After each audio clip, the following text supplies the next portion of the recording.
오늘 아침에 놓쳐선 안 될 가장 중요한 경제 뉴스 콕 집어드리겠습니다. 오늘 아침 뉴스 콕. 오늘 주목한 뉴스는 바로 이겁니다. 보험사 출혈 경쟁의 제동, 우려도 제기. 요즘 보험 광고를 보면은 별별 상품이 다 있습니다. 그런데 조금 과하다 싶은 것들도 있어요. 독감 치료비로 100만 원을 보장한다든지, 교통사고가 났을 때 변호사 선임 비용을 1억 원까지 보장해 준다든지, 간병보험으로 일일 보장 한도를 26만 원까지 해준다든지 이런 사례가 아닐까 싶습니다. 보험사의 경쟁이 과열 양상을 보이는 것이기도 하고요. 이른바 낚시성 상품이라고 볼 여지도 있습니다.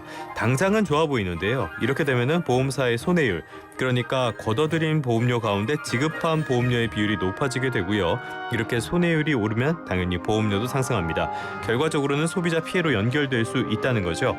금융당국이 이거를 단기 성과에 치중한 불건전 경쟁으로 보고 있습니다. 그래서 대책이 나왔는데요. 보장금액의 한도를 계산하는 가이드라인, 그리고 심사 기준을 마련하기로 했습니다.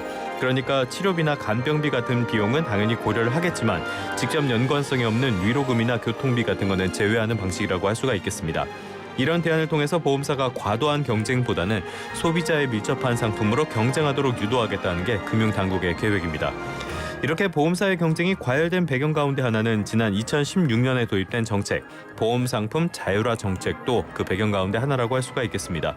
보험 고객의 요구는 굉장히 다양해졌죠. 그런데 보험상품은 다 그게 그거다 보니까 회사에서 알아서 만들어봐 이렇게 하고 맡긴 거였는데요.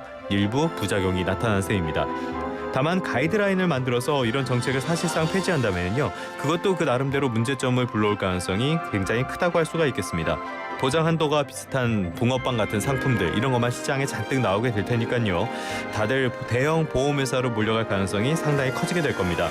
이거는 다시 말하자면 소형 보험사가 생존할 수 있는 방법이 줄어들게 된다는 뜻이기도 합니다. 이것도 그렇지만요, 세상의 모든 일에는 다 양면이 있어서 어렵다라는 생각이 듭니다. 어느 한쪽만 보고 단편적으로 시장에 개입하기보다는 양쪽의 부작용을 최소화할 수 있는 방안을 마련해야겠습니다. 지금까지 오늘 아침 뉴스콕이었습니다.